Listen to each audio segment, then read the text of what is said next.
అనంతపురం జిల్లాకు ఓ కల్పతరువు లాంటి కంప్లీట్ కూడా ఇదంతా కూడా ఒక అనంతపురం జిల్లాకే కాదు, చాలా ప్రాంతాలు ఆంధ్రప్రదేశ్ కావచ్చు, తెలంగాణ రాష్ట్రంలో కానీ, కొద్దిగా కర్ణాటక ప్రాంతంలో కూడా ఒక కల్పతరువు అందరికీ కూడా మరీ ముఖ్యంగా ఎడ్యుకేషన్లో కానీ, హౌసింగ్లో కానీ, మరీ ముఖ్యంగా లేడీస్ ఎక్కువ ముఖ్యంగా మహిళలకు ఆ వెనుకబడిన జిల్లాలో అనంతపురం జిల్లాలో కూడా కంప్లీట్గా వాళ్ళకి ఎడ్యుకేషన్ ఇచ్చేసి వాళ్ళు ఒక చైతన్యం తీసుకొచ్చేదంటే కానీ పొదుపు ఎలా చేసుకోవాలని చెప్పేసి కూడా మొదట నిజంగా చెప్పాలంటే ఆంధ్రప్రదేశ్ ప్రభుత్వం కంటే ముందుగా కూడా ఒక ఆర్డిటి సంస్థ పెద్ద ఎత్తున కూడా మహిళల్లో కూడా చైతన్యం కూడా కల్పించి మహిళా సాధికారత కోసం కాదు ఎలా చేసుకోవాలని చెప్పేసి ప్రభుత్వాలకు కూడా కొన్ని నేర్పించింది కూడా.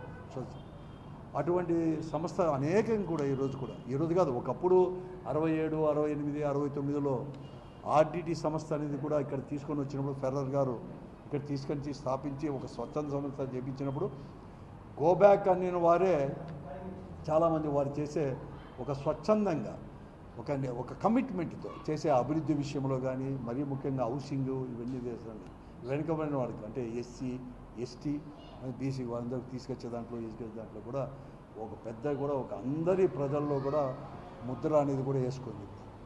అటువంటి సంస్థ ఈరోజు కూడా మా చేత కాదు, మరీ ముఖ్యంగా మెడికల్ సైడ్ కూడా ఈరోజు బత్తలపల్లి కానీ, కళ్యాణదుర్గ్ కానీ, కనేకల్ దగ్గర కానీ ఇవన్నీ అనేకం కూడా తర్వాత పిల్లవాళ్ళకు బయట కూడా చదువుకోవాలని చెప్పినా కూడా తర్వాత బెంగళూరు కానీ హైదరాబాద్ కూడా కార్పొరేట్ హాస్పిటల్లో కూడా ఇంకా ఆరోగ్యశ్రీ అనేది కూడా పెట్టక మునిపే ఏదైనా కానీ అక్కడ పోయి కార్పొరేట్ హాస్పిటల్లో ఈ రాష్ట్రంలో రాజశేఖర్ గారు ముఖ్యమంత్రి అయినాకనే ఆరోగ్యశ్రీ పెట్టింది. అంతకంటే మునిపే ఈరోజు ఏదైనా కానీ హాస్పిటల్లో పెద్ద హాస్పిటల్కి పోవాలంటే వారికి బిల్లులు ఇచ్చే దాంట్లో కూడా చేదోడు వాదోడు కూడా ఉండేసి కూడా పేదలకు ముఖ్యంగా కూడా ఆర్టీసీ సంస్థ కూడా చేసింది. కానీ ఈరోజు కేంద్ర ప్రభుత్వం అనుసరిస్తున్న ధోరణిలో ఎక్కడ కానీ ఈ FCRA ఇవన్నీ కూడా మళ్ళీ కూడా రెన్యూల్ చేసే దాంట్లో కూడా వాళ్ళు కంప్లీట్గా ఆలస్యం చేస్తూ ఎన్నికల సమయంలో అంటే ఏదైతే ఇది ఎన్నికల ముందు ఒక 2-3 నెలల ముందు కూడా కోడ్ అనేది కూడా వచ్చిన తర్వాత ఎన్నికల ముందు కూడా దాన్ని పెండింగ్ పెట్టి ఆ తర్వాత ఈ 11 నెలల్లో కూడా అవన్నీ తీసుకొని రాకుంటే ఈరోజు ఫారెన్ నుంచి వచ్చేది నిధులన్నీ కూడా ఎక్కడెక్కడికి నిలిచిపోయి ఈరోజు మేము సంస్థనే మూసేస్తామని చెప్పేసి మామూలుగా ప్రతి సంవత్సరం కూడా కార్పొరేట్ స్కూళ్ళల్లో కూడా మెరిట్ స్టూడెంట్స్, పేద విద్యార్థులు, మెరిట్ స్టూడెంట్స్ ముఖ్యంగా వెనుకబడిన కులాల వారి కోసం కూడా పరీక్ష నిర్వహించి మెరిట్లో ఉండే వారికి కూడా వారి చదువు కూడా ఇతరులకి కూడా సాయం చేసే వాళ్ళు కూడా మేము అది కూడా చేయలేమనే పరిస్థితికి ఈరోజు వచ్చేసింది. నేను రాష్ట్ర ప్రభుత్వానికి, కేంద్ర ప్రభుత్వానికి నేను మనవి చేశాను. మీరు కేంద్ర ప్రభుత్వం కూడా ఈరోజు కూడా మీరు అనేక దాంట్లో ఇతర ఫారెన్లతో కూడా మనకి అనేకమైన అగ్రిమెంట్లు కూడా చేసుకుంటున్నారు. చాలామంది గగ్గోలు కూడా పెడుతున్నారు పార్లమెంట్లో కూడా. మీరు చేసుకున్న అగ్రిమెంట్లు దేశ భద్రతకే ముప్పు అన్నా కూడా మీరు అమెరికా లాంటి దేశాల్లో వాళ్ళతో కూడా మీరు తీసుకున్నారు. కానీ ఈరోజు వాళ్ళు స్వచ్ఛందంగా అక్కడ వాళ్ళు ఎట్లయితే భారతదేశంలో కూడా కొంతమంది స్వచ్ఛందంగా ఇచ్చేసి ఏదైతే సేవలు చేసే వాళ్ళు ఉన్నారో అట్లా స్వచ్ఛందంగా కూడా ఇచ్చే అవతల ఫారినర్స్ వచ్చేసి వాళ్ళు చేసేవాళ్ళు చేస్తా అంటే ఊరికే లేనిపోయిన అనుమానాలతో మేము లేకుండా మీరు ఎంక్వైరీ చేసుకోవచ్చు కూడా, మేము కాదనం లేదు.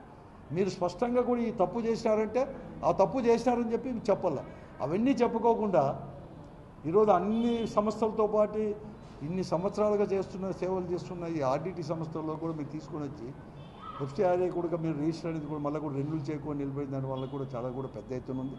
కాబట్టి వెంటనే చేయాలని చెప్పి ప్రధానమంత్రి గారిని మోడీని కూడా అడిగేదే కాకుండా ఈ రాష్ట్రంలో ఉండే పార్లమెంట్ సభ్యులు కూడా ముఖ్యంగా కూడా వాళ్ళు చొరవ తీసుకోవాలని చెప్పేసి మరీ ముఖ్యంగా ముఖ్యమంత్రి గారు మీకు అన్నీ కూడా తెలుసు. ఎందుకంటే మీరు మొదటి ముఖ్యమంత్రి కాలేదు, ఈ రాష్ట్రానికి 4 మార్లు అయినారు.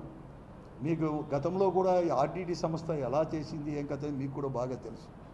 కాబట్టి మీరు ముఖ్యమంత్రి గారు, మీరు ఇక్కడ భాగస్వామ్యం, మీ వాళ్ళు బీజేపీ వాళ్ళు భాగస్వాములు ఉన్నారు, పైన కూడా మీరు భాగస్వామ్యం అనేది కూడా మీరు కూడా ఉన్నారు. మీ ప్రభుత్వంలోనే భాగస్వామ్యం కూడా వహిస్తున్నారు తెలుగుదేశం పార్టీను వీళ్ళందరూ కూడా. వెంటనే దీన్ని పునరుద్ధరించడానికి కూడా వెంటనే కూడా చర్యలు చేపట్టాలని చెప్పేసి ముఖ్యమంత్రిగా చొరవ కూడా తీసుకోవాలని చెప్పేసి కూడా చొరవ తీసుకోవాల్సిన బాధ్యత కూడా మీదే అని చెప్పేసి కూడా రాస్తూ ఈరోజు నేను ఒక లెటర్ కూడా మేమంతా కూడా ఆర్డిటి సంస్థ కూడా వెంటనే చేయాలని చెప్పేసి ముఖ్యమంత్రి గారికి కూడా నేను రాశాను. దీన్నే ట్రాన్స్లేట్ కూడా చేసేసి కూడా ప్రధానమంత్రి గారికి కానీ అక్కడ కూడా నాకు అధికారులు కూడా తెలుసు, వాళ్ళకు కూడా నేను పంపిస్తాను. కాబట్టి దీన్ని కూడా మీరు దీన్ని ప్రత్యేకంగా మీరు తీసేసుకొని దీన్ని చేయాల్సిన అవసరం కూడా ఉంది. ఎందుకంటే ఈ ఆర్డిటి యొక్క సంస్థ యొక్క స్వచ్ఛంద సంస్థ యొక్క సేవలు అనంతపురం జిల్లాకు చాలా అవసరం కూడా.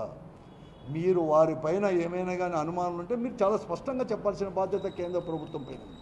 అవి చెప్పుకోకుండా కేవలము ఇవి మాత్రమే ఎఫ్సిఆర్ఏ మాత్రం మళ్ళీ కూడా మీరు రీవాల్యూ చేయకోకుండా మీరు పక్కన పెట్టుకోవడం అనేది చాలా కూడా ఈ జిల్లాకు వెనుకబడిన ప్రాంతాలకు, ఆంధ్ర రాష్ట్రంలో వెనుకబడిన ప్రాంతాలకు వాళ్ళు చేసే ఎక్కడికి ఏ జిల్లాలో ఎక్కడ చేస్తున్నారో ఆ సేవలకు ఆంధ్ర కానీ తెలంగాణ కానీ కర్ణాటక కానీ చేసే వాళ్ళందరూ కూడా ఈవెన్ మహారాష్ట్రలో కూడా చేస్తున్నారు.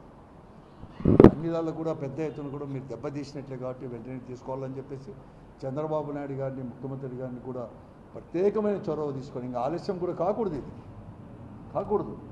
ఒక 4-5 రోజుల్లోనే ఈ వారం లోపలే కూడా ఒప్పించేసి దీన్ని వెంటనే కూడా చేయాల్సిన బాధ్యత ముఖ్యమంత్రిగా మీదే బాధ్యత అని కూడా నేను చెప్తున్నాను. మీకు చేయాలి, మీకు పంపిస్తాను కాపీ, అందరికీ పంపిస్తాను. ఊరికే